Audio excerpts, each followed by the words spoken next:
En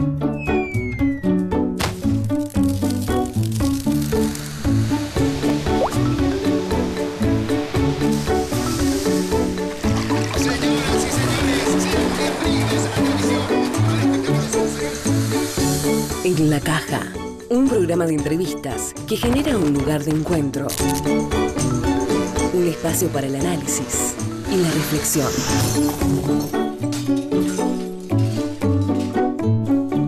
En la Caja. ¿Qué tal? ¿Cómo les va? Bienvenidos, bienvenidas. Nuevamente nos encontramos en este espacio de entrevistas llamado En la Caja por Señalú. Hoy tenemos el placer de recibir a este genial dramaturgo, también director y actor de teatro. Estamos hablando de Arístides Vargas. Arístides Vargas, dramaturgo, actor, director de teatro, mendocino radicado en Ecuador. Crecí de manera defectuosa, con 2 cabezas y 2 memorias, y eso hace que sea de muchos sitios, dice el dramaturgo, calificado por la crítica ecuatoriana como el poeta de la escena. Vargas dio sus primeros pasos en Córdoba, pero se crió en San Martín, aquí en Mendoza. Fue el menor de 7 hermanos, 5 hombres y 2 mujeres. Arístides recuerda de su madre la protección absoluta, de su padre la ausencia. La relación con mi padre no la tengo muy clara, es más bien la del ausente, porque muchas veces, por asuntos de trabajo, él se iba por temporadas y no estaba en casa. Esa ausencia creo que ha imposibilitado que yo escriba deliberadamente sobre él. El teatro le llegó a Vargas, según dice, por accidente. Un día durante las vacaciones del colegio fui a ver a un amigo y él estaba ocupado tomando un taller de teatro. Me dio por mirar a través de una ventana a mi amigo, que permanecía allá adentro sentado, y vi lo que él estaba mirando. Me dije, yo quiero hacer esto, soy capaz de hacer esto. Y ese fue el comienzo de un largo idilio que aún continúa. Pero esa felicidad no iba a ser duradera. La larga noche de la represión se ensañó con Arístides. A mis 20 años, salgo del país. El ejército me va a buscar a la escuela de teatro. Algunos logramos huir, otros, lamentablemente no. Con solo $5 en el bolsillo, comienza a escribir su historia latinoamericana. Hoy, entra en la caja Arístides Vargas. Bienvenido, Arístides Vargas. ¿Cómo estás? Muy bien. Bueno, bienvenido a Señalú, a la Universidad Nacional de Cuyo, a este espacio de entrevistas en la caja. Realmente es un placer contar con tu persona, con tu historia, aquí para compartir un rato con nosotros. Qué bueno, qué bueno.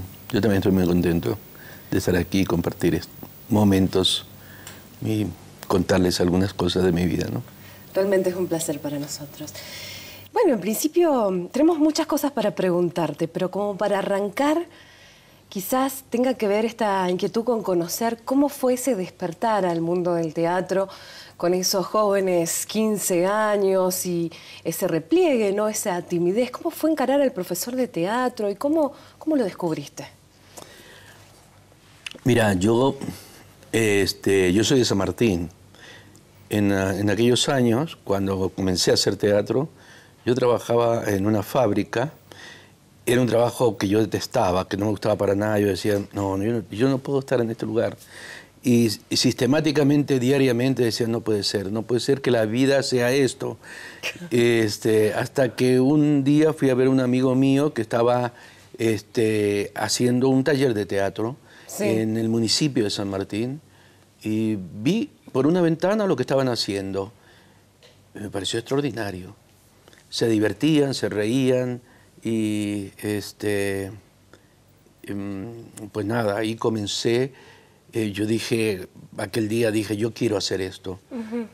¿Te intrigó? Más que me intrigó, me estimuló a dar un paso y decir, yo también quiero hacer esto. No sabía de qué se trataba. Años después lo supe, ¿no?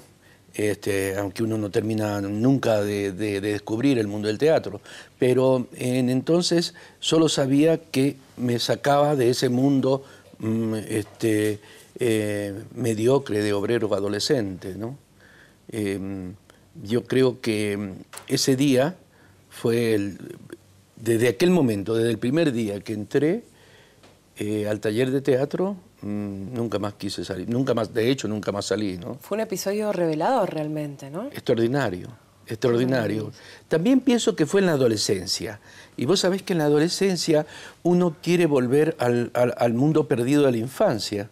Y como uno quiere volver al mundo perdido de la infancia, el teatro le ofrece un sustituto que es el juego. Lo lúdico. Lo lúdico, claro. el universo del juego, el universo de la imaginación, que sustituía un poco la infancia perdida apenas 4 o 5 años antes, ¿no? Y eso, allí no había lugar para la timidez, ¿no? No, bueno, yo siempre fui tímido. ¿Te seguís considerando tímido? Sí, soy extremadamente tímido. Pero ahora tenés otras herramientas. Bueno, sí, pero son un poco esquemáticas. Sigo siendo muy tímido, muy tímido. El teatro también mejora ese lado.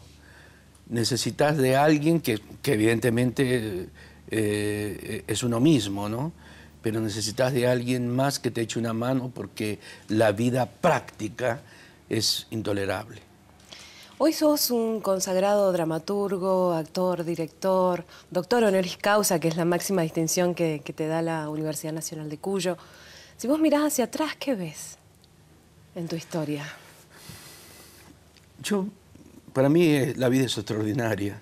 Sí. Sí, porque vos sabés que yo salí siendo joven, salí en la época de la dictadura, exiliado al Ecuador junto con Tati Interlich, Laura Lahoz y Ernesto Suárez. Y todavía no terminaba la universidad, era segundo año de la escuela de teatro, que en aquellos años era una carrera intermedia, una carrera técnica. Ajá. Con tercer año de la secundaria vos hacías la escuela de teatro, ¿no? Sí. Y a partir de aquellos años, a partir de que cuando yo vengo de San Martín a Mendoza, se inicia como una especie de viaje. Un viaje que siento que en este momento de mi vida se va cerrando. Y paradójicamente eso que muchas veces se enuncia como un recurso literario, que la vida es circular, que siempre volvés al punto de inicio, no es tanto una alegoría, sino tiene algo de verdad. Qué maravilla. Bueno, yo te invito a que veamos un informe y seguimos charlando. Dale. Lo vemos.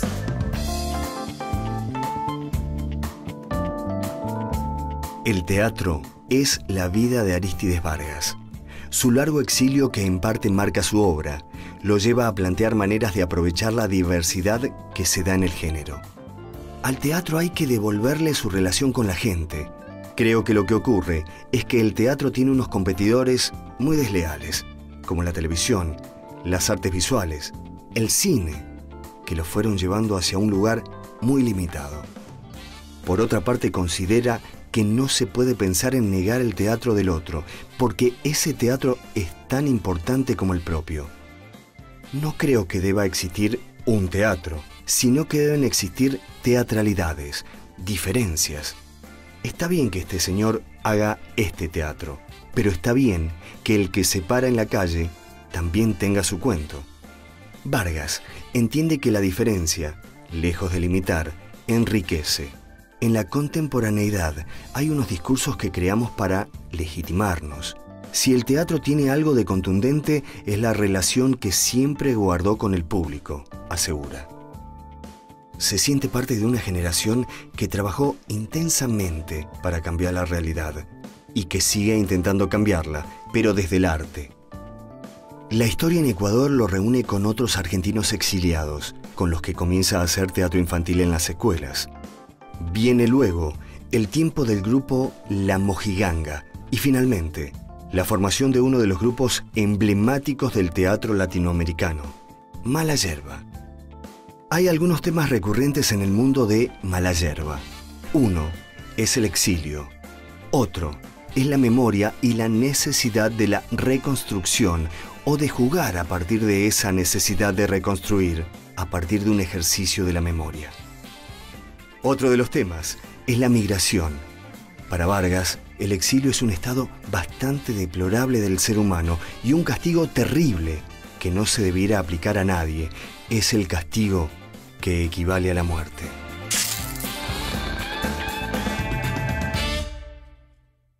Bien, en este segmento vamos a hablar del teatro, ¿no? Y quiero comentarte que ayer tuve la oportunidad de entrevistar a una directora de teatro también muy afamada, Malena Marechal, hija de Leopoldo. Y ella me hablaba de que el teatro, que ella no cree en el teatro como mímesis, como representación de la realidad, sino que el teatro tiene una entidad per se, que el teatro es otra cosa, que tiene que revelarse sobre un escenario. ¿Vos coincidís con esta visión sobre el teatro? Bueno, hay una crisis de la representación, ¿no? Yo siempre digo, yo me apiado de la mímesis, porque la mímesis es el arte de la representación. Entonces, en la contemporaneidad se acuña un término que es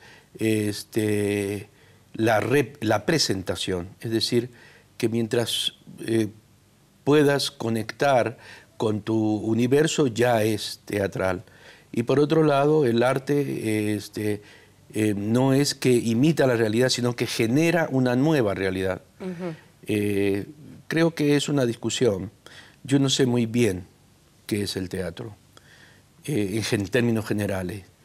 Yo te puedo decir para qué me sirvió a mí el teatro, ¿no?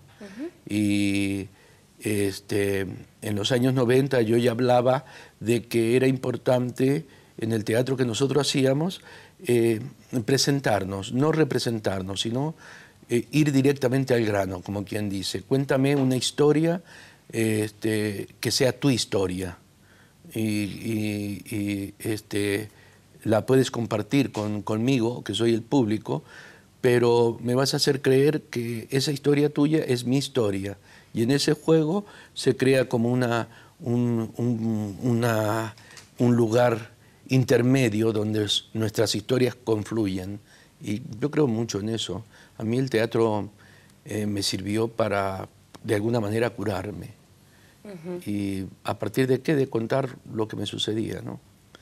De hecho, que el teatro no es para nada referencial, ni siquiera aquel teatro que dice que es referencial. Por darte un ejemplo, el teatro más representacional, el teatro comercial. Sí. Como decía Borges, tiene algo de irrealidad, aún esa situación, ¿no?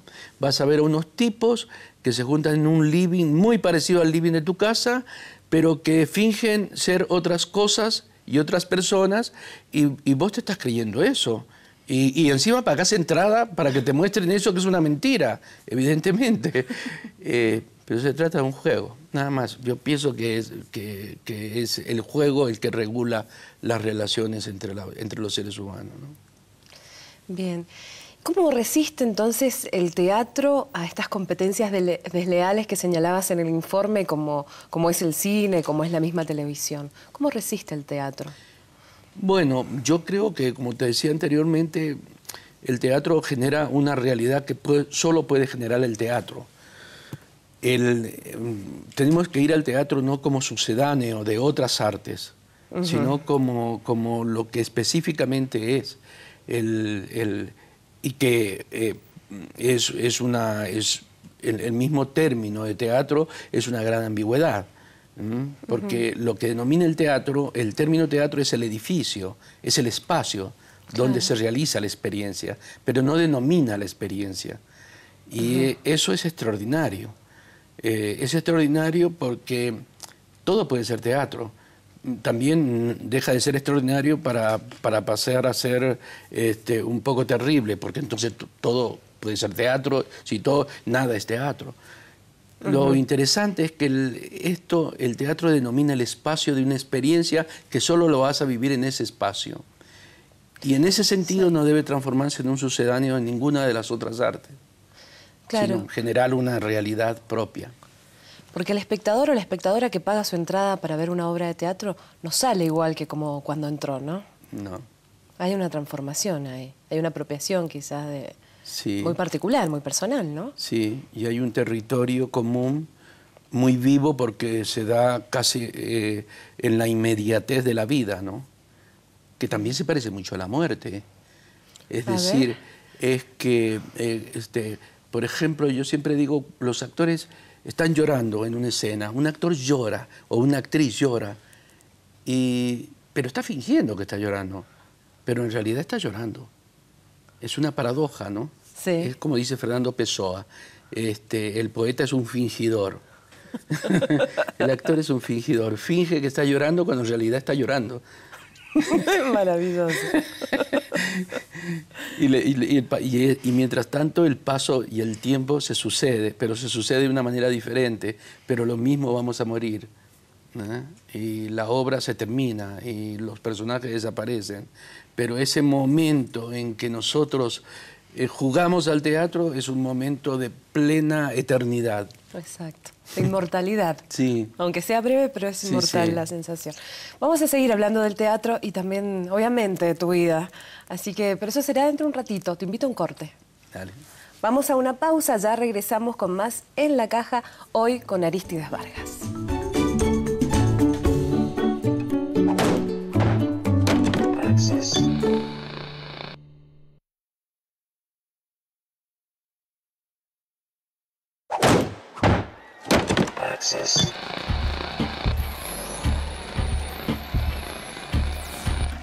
Arístides es claro en sus conceptos. Soy un escritor traumatizado por ciertos hechos que ocurrieron en una Argentina que, aunque está perdida en el tiempo, no hay que olvidar. Porque la dictadura no solo denigró al pueblo argentino, sino también al proyecto humano.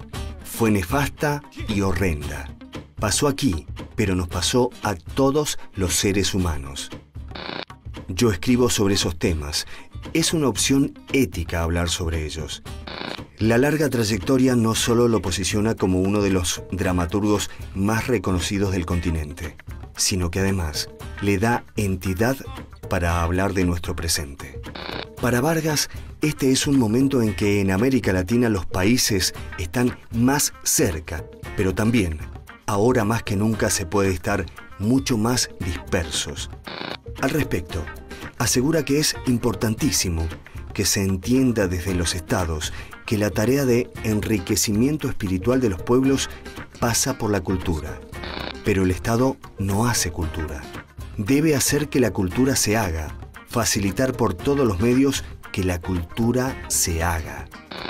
Me parece que debe haber una interpretación política de la cultura y entender la función que tiene el teatro, que no es una función productiva, sino la producción de símbolos, de mitos comunes, de formas, y si se quiere, hasta de formas de curaciones, porque muchas de nuestras sociedades están enfermas. La historia las enfermó, y para salir de eso, el teatro es un arma extraordinaria. Acá apelamos a tu faceta de dramaturgo. Y bueno, algo adelantabas recién cuando decías que escribías para curarte, ¿no? Hay un efecto terapéutico a través de... ¿Te alivia escribir? Sí, vos sabés que yo, la escritura fue una de las últimas actividades que realicé, porque yo estudié teatro, comencé siendo actor, posteriormente trabajé en el campo de la dirección y lo último que hice fue escribir. Nunca me imaginé que existiera el mundo de la escritura como posibilidad de ensayar la vida de otra manera, ¿no? Es reeditarla de alguna manera. Sí, es reinventarla, reestudiarla, aunque muchas veces eso no tiene trascendencia práctica, como dice una de las obras, como dice uno de los personajes de La Razón Blindada, no tiene trascendencia práctica, no lo podés llevar directamente a la vida, pero sí lo podés ver, y en el momento en que lo ves es extraordinario porque apela a tu conciencia. Vos sabés que sí es posible cambiar. que sí es posible reparar, que sí es posible sanar a una persona o a muchas personas enfermas. Sí. Y ahí apelás a tu historia para poder escribir sobre temas de exilio, dictadura, memoria. Sí, sí, sí. Eso, muchas veces esos temas pareciera que pasan de moda. Yo estuve en Berlín y me sorprendió esa ciudad porque es una ciudad como una sociedad, como una ciudad que recurre todo el tiempo a la memoria. Y tampoco esa memoria trascendental de los grandes mitos y grandes héroes. No, a la memoria cotidiana, donde uno va caminando por una vereda y dice en el piso encontrás, en el suelo encontrás un rótulo, una placa que dice: en esta casa vivía el señor tal que fue llevado a los campos de concentración.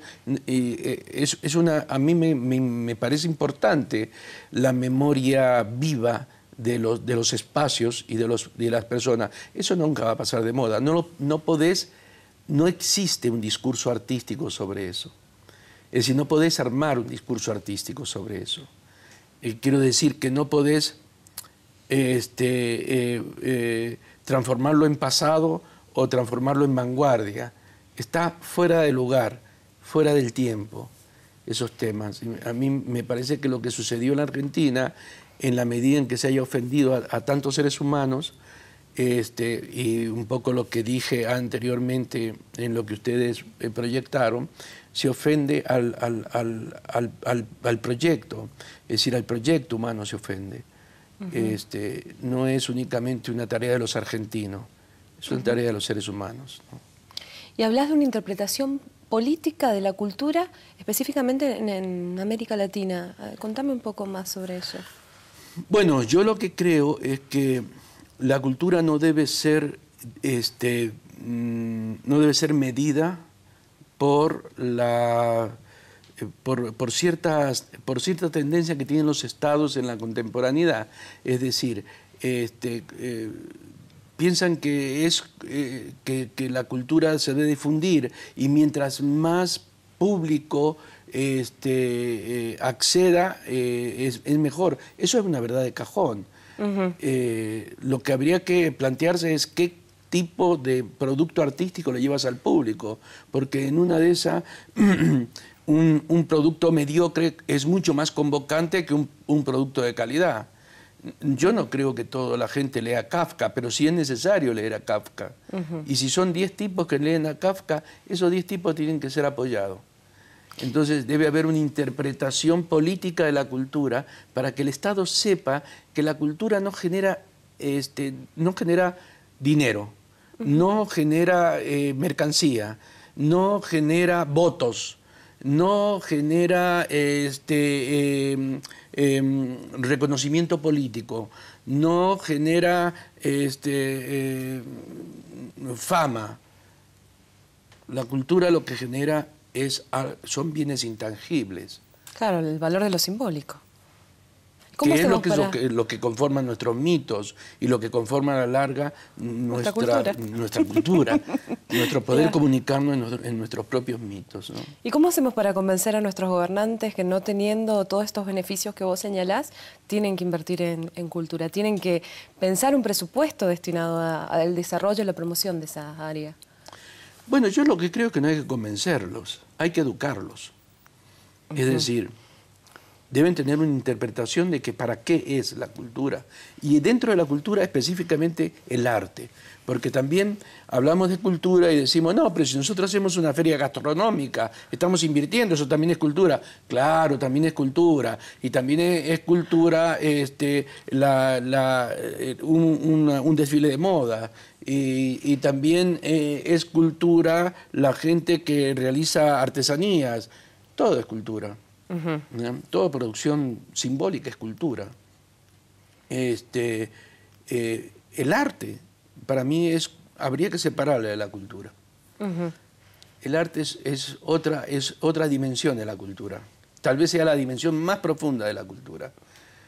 Entonces, yo creo que tiene que haber como esa reinterpretación que está relacionado con con la profundidad con la que interpretes el para qué es el arte y qué sentido tiene hacer arte en la contemporaneidad. Y claro, ahí volvemos otra vez a lo que me decías anteriormente relacionado con el teatro, ¿no? El teatro ya no puede ser lo que era un mero divertimento. El teatro debe ser un espacio donde se viva de una manera diferente y se cree una realidad diferente, una realidad paralela. Bien. Momento de compartir una pregunta. ¿La vemos?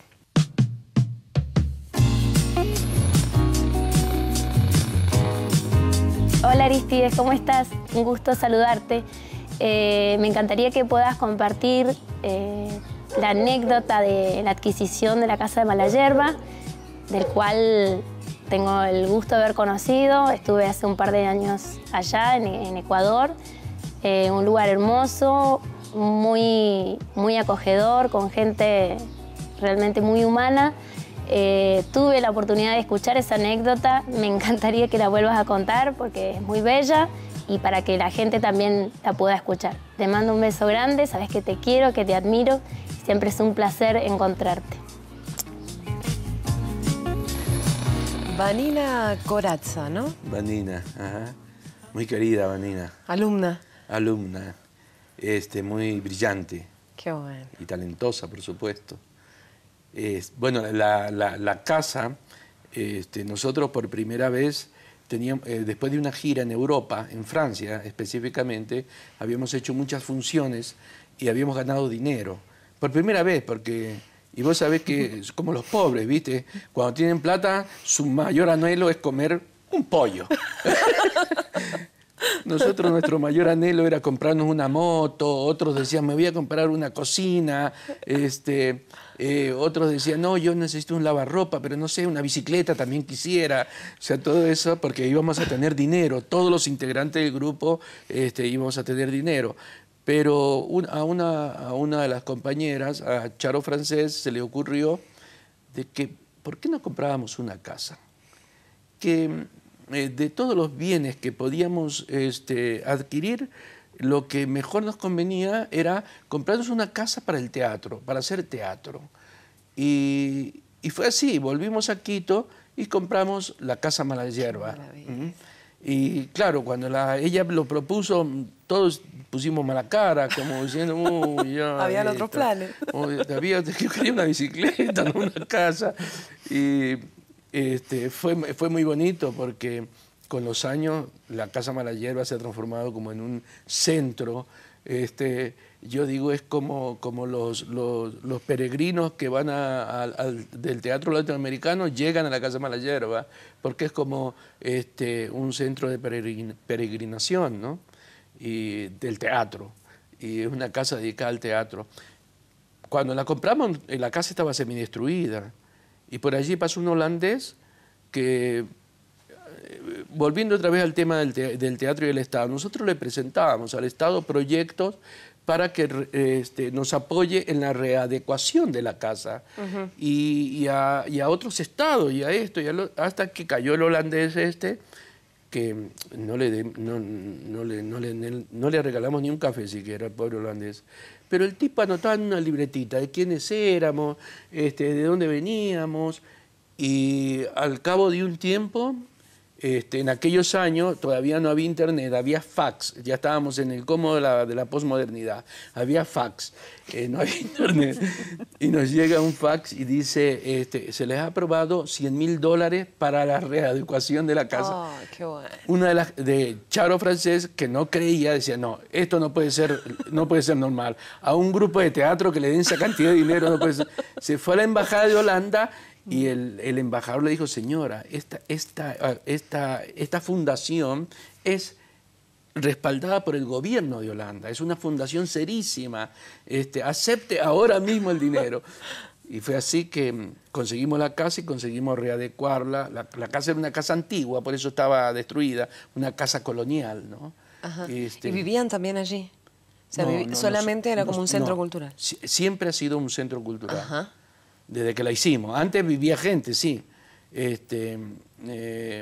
pero siempre fue un centro cultural, ¿no? Y hoy es un emblema de Latinoamérica, ¿no? Sí. ¿Cómo fue ese proceso? Bueno, es que yo creo que como estamos en el centro del mundo, Ecuador está en el centro, entonces llegan los del norte y llegan los del sur, dependiendo de la época. En verano llega mucha gente del sur, argentinos, chilenos, uruguayos, y en invierno de aquí llegan los del norte, que es el verano del norte. Entonces, yo creo que es por eso. No tengo una respuesta, aunque una respuesta climática es interesante, ¿eh? ¿Sí? No te creas que es muy... Sí, sí. Porque tengo entendido que hay mucha migración, ¿no? En cuanto a que hay una búsqueda en la, no sé si de formación, Sí, ¿no? sí. Muchos mendocinos que van para allá también. Sí, Vanina estuvo con nosotros allí. Y bueno, mucha gente de Mendoza ha ido. ¿Qué buscarán? Yo creo que en el teatro la búsqueda siempre gira alrededor de uno mismo o de una misma. Pero van a buscarlo allá, tan lejos, ¿no? En una de esas está en la esquina. A mí me pasó, te cuento una anécdota. A mí me pasó con un muchacho que era ecuatoriano y que yo hice una puesta en escena en México, en Ciudad de México, en Distrito Federal. Y se acerca el muchacho y me dice, yo quiero ir yo quiero ir a estudiar con ustedes. Yo me voy a la Argentina, a España, a donde sea, a estudiar con ustedes. Y yo le digo, ¿y vos de dónde sos? Me dice, yo soy de Ecuador. Le digo, pero si nosotros vivimos en Ecuador, el grupo está en Ecuador. No puede ser, dijo, no puede ser. ¿Cómo en Ecuador? Sí, en Quito. No, pero yo me vine a México, tan lejos. Pobrecito. Pobre, ¿viste? Estaba a la vuelta de la esquina, lo que buscaba, y lo fue a buscar tan lejos. Eso pasa en el teatro. Pero la búsqueda justifica la vida de las actrices y de los actores. Es importante buscar, más allá de lo que se encuentre uno en el camino, ¿no? Nos quedamos con este mensaje para ir al corte, ¿querés? Bueno. Vamos a un corte, ya regresamos.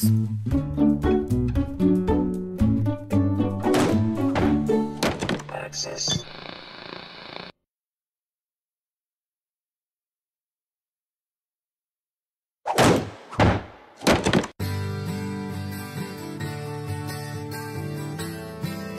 Bien, arrancamos este tercer bloque, lamentablemente para nosotros el último, pero igual te vamos a aprovechar todo lo que podamos. Quiero preguntarte, en función de una imagen que va a aparecer a nuestro costado, el mío derecho, el tuyo izquierdo, quiero que me cuentes qué recuerdos se te vienen a la cabeza, quiénes son, en qué marco se dio esto. Hay una señora ahí muy conocida para nosotros, está Vilma. Vilma, querida. Hay un ámbito vendimial. Guillermo, Renzo. Bueno, vos sabés que Vilma tiene un poder de convencimiento brutal. ¿Te persuadió de algo? Sí, yo nunca me había planteado escribir algo para la vendimia. No porque tenga ningún prejuicio alrededor de escribir para la vendimia, sencillamente porque es como, no sé, como si me dijera, vas a escribir para los juegos infantiles de tal lugar, que necesitamos un discurso. Era algo que no lo tenía previsto. Y Vilma me convenció que escribiera esa vendimia, y fue, fíjate vos, fue un gran acercamiento a mi raíz mendocina. Porque yo siempre digo, yo soy argentino, pues en realidad lo que quiero decir es que soy mendocino y que soy unas personas que uno siempre se inscribe en el otro y en la otra. Y en ese sentido uno siempre, cuando dice Mendoza, dice personas. Lo mismo cuando dice Argentina, no es un paisaje, son personas. Ese es tu país. El territorio afectivo es tu país. Tu país es una patria de afectos, ¿ya?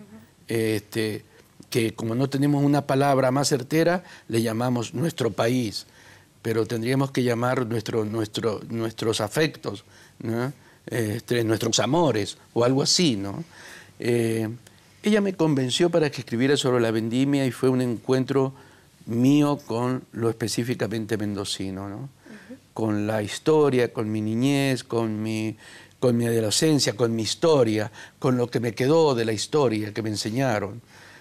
Con aquellos próceres, aquellos héroes que me creaban tanto problema, ¿no? Yo siempre recuerdo cuando la maestra nos decía, es que Sarmiento nunca faltó a la escuela. Yo decía, Dios mío, yo he faltado a la escuela. No soy como Sarmiento. Nos crean muchos problemas los héroes, ¿no? Pero a la vez, poco a poco vamos relajando y nos vamos relajando más en la historia y vamos entendiendo más y vamos comprendiendo la otra historia, ¿no? Y la historia que no se manifiesta en un deber hacer, ¿no? Sino sencillamente en ser. Sos en la medida en que te conforman esas partes que son extraordinarias y esas partes que son nefastas también, ¿no? Esas cosas que también son parte. Que también son parte. Sí. Entonces, Vilma, Rúpolo, en la foto veíamos a Guillermo, a Renzo y a Vilma, ¿no? Y ese fue el equipo de la vendimia. Una vendimia que siempre recordaré porque fue la del Bicentenario. 2010. Sí. 2010. Y fue excepcional por estas razones, porque me conectó con la historia y me conectó con Mendoza, ¿no? Posteriormente hice otra vendimia que fue directamente relacionado con mi infancia y mi relación con las viñas. Vos sabés que yo escribí una obra que se llama La Edad de la Ciruela y en Puerto Rico una vez un grupo me decía, pero ¿usted por qué le llamó La Edad de la Ciruela? Acá no hay ciruela. Ellos creían que yo había escrito para Puerto Rico la obra. Acá no hay ciruela, decía. Usted le hubiese llamado La Edad de la Papaya o la edad de... No. Yo le dije, no, lo que pasa es que mi patria emotiva e imaginaria sí hay ciruelas. Está relacionado con el paisaje de San Martín, ¿no? Qué bien. Entonces... Si pensamos en maestros o en influencias, sacando a Sarmiento, sacando a Sarmiento que ya hablamos de él, ¿en qué pensamos? ¿Quiénes fueron tus referentes? ¿O quiénes son, no? Bueno, yo comencé a hacer teatro, yo tuve muchos grandes maestros de teatro. Cuando yo salí de Argentina,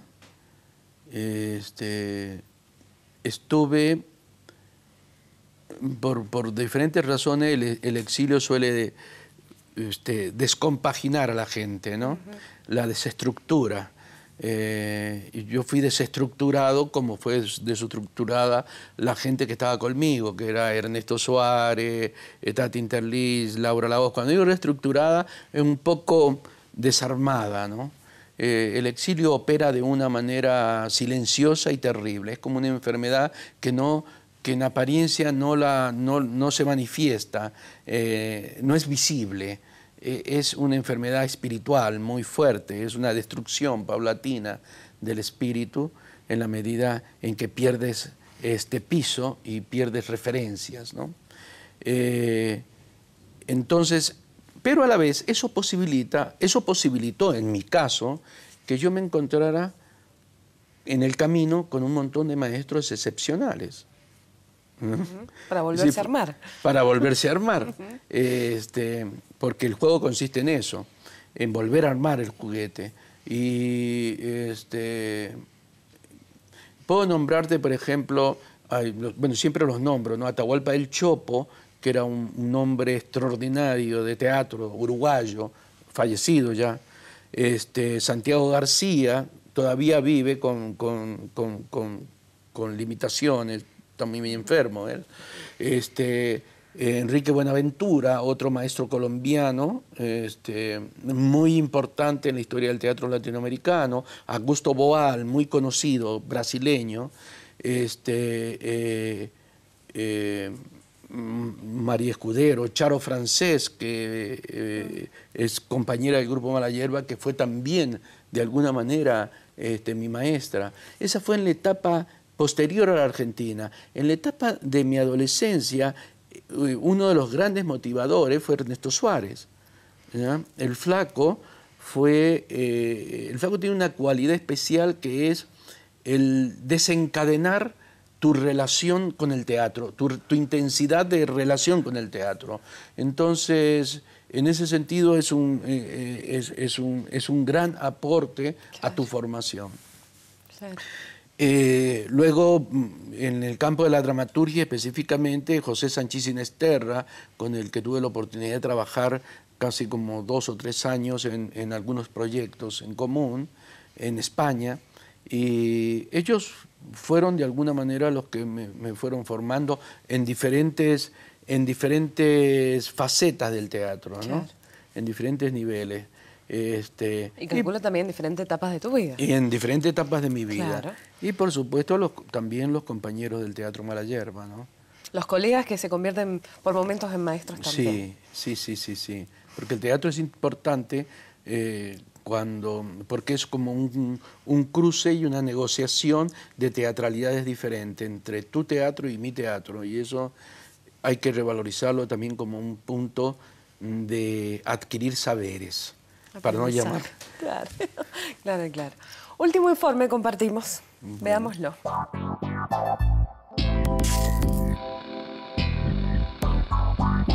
Hace unos días, la Universidad Nacional de Cuyo lo galardonó con el Doctorado Honoris Causa, máximo reconocimiento de esta casa de altos estudios. Estoy muy feliz por este reconocimiento, que creo que es un reconocimiento a todos los que en aquellos años, en los años 70, estudiábamos teatro en la escuela de teatro. Además es un reconocimiento al arte y a los artistas, y eso siempre es bienvenido. Me alegró mucho y me parece extraordinario que se lo den a un actor como yo, porque contra lo que se piensa, los actores somos gente muy culta, que hemos estudiado mucho. Eso demuestra el gran aporte a la cultura de un pueblo que hace la gente del teatro.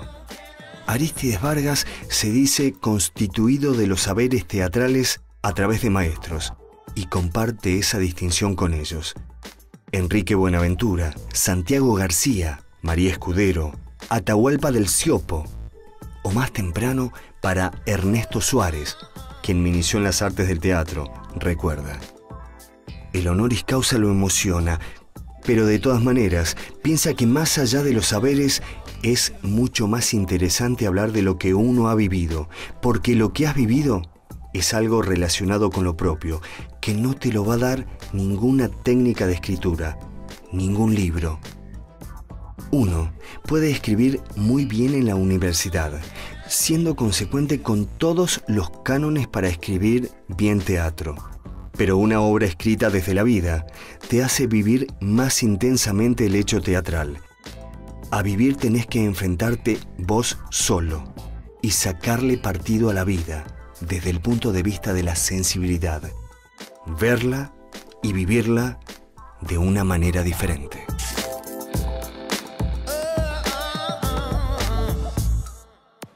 Arístides Vargas, doctor honoris causa de Loncuyo. Contame, ¿en qué momento de la vida te encontró esta distinción? Siempre es importante un reconocimiento de este tipo, porque también, que aunque no se lo hayan propuesto, yo pienso que es parte de una política de reparación histórica. Yo estaba estudiando en la universidad teatro cuando subió la dictadura. Prácticamente fuimos expulsados todos. Y que existe este reconocimiento también es una suerte de reparar esa memoria histórica, ¿no? reparar el vacío que te crea el haber sido un joven al cual la vida lo cambió de manera rotunda y fundamental, ¿no? A mí por eso me emociona este reconocimiento, porque no es un reconocimiento sin historia, es un reconocimiento que tiene raíces, no es un reconocimiento rizomático, es un reconocimiento que hunde sus raíces en el tiempo y en la historia de lo que nos pasó a nosotros como generación. Y por supuesto es un reconocimiento al teatro, ¿no? Y a mí me llena de orgullo eso. Sin duda. Me quedé pensando también en esto que señalabas en el informe, de que la vida hay que vérsela solito y hay que jugarle y sacarle partido. Sigue habiendo detrás de eso una consistencia lúdica, ¿no? Esta cosa de seguir jugándose. Sí, hay que seguir jugando, es decir,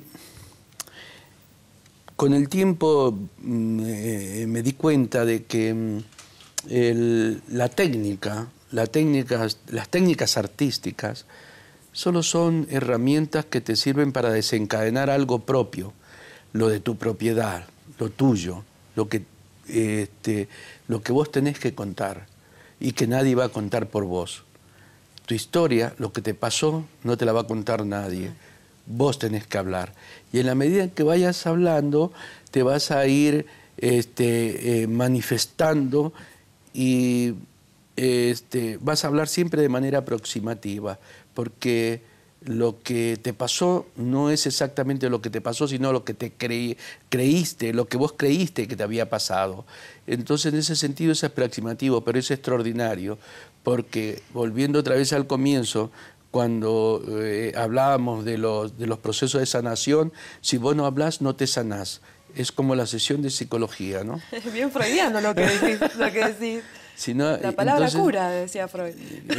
Si no hablas, no te curás. Y si no empezás a hablar de vos misma, no te vas a curar.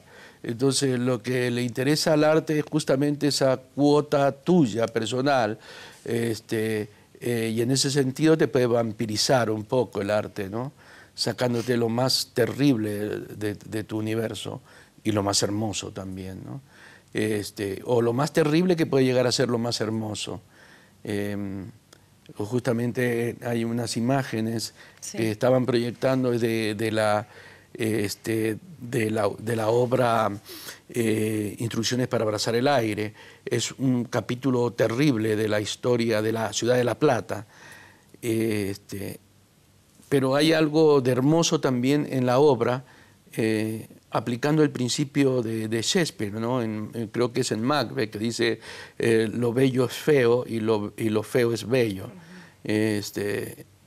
Eso también somos nosotros, ¿no? ¿Hay cierto prejuicio con considerar que el artista no es una persona muy culta, por lo que decías? ¿Consideras que la sociedad lee eso por supuesto, sí. de los actores? Sí, sí, porque se lo relaciona por esa vaguedad en la que la limitación que tienen las palabras, ¿no? Dices artista, pero uno dice, ¿y en qué trabajas? En teatro. Y inmediatamente se imaginan la televisión. Te dicen, ¿qué programa trabajas? ¿No? No tienen una mirada muy certera de lo que es el artista.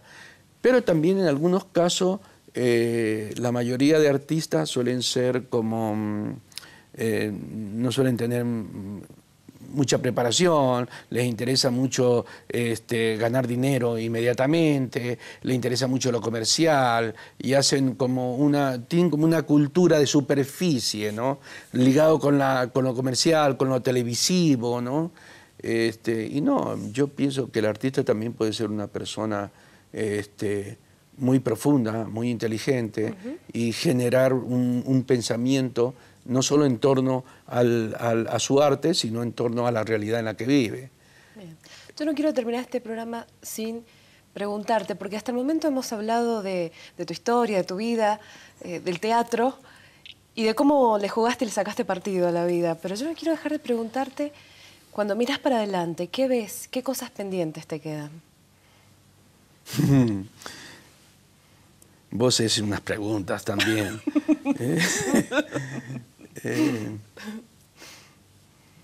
A mí, en realidad, lo que...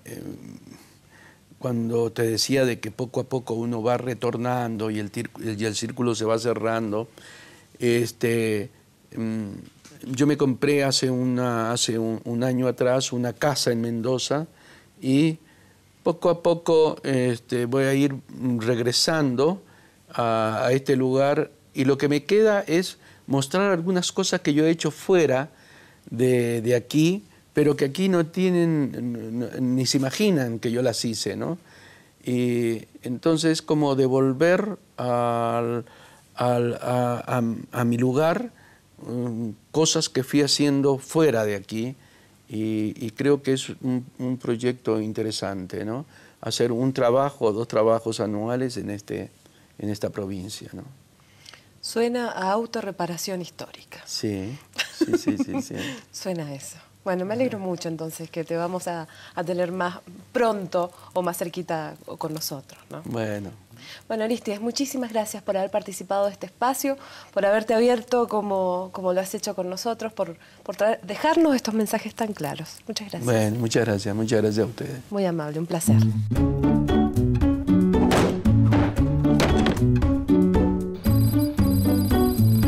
El arte, para mí, habría que separarle de la cultura.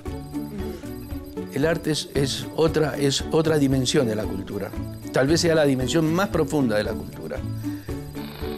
Yo creo que en el teatro la búsqueda siempre gira alrededor de uno mismo o de una misma.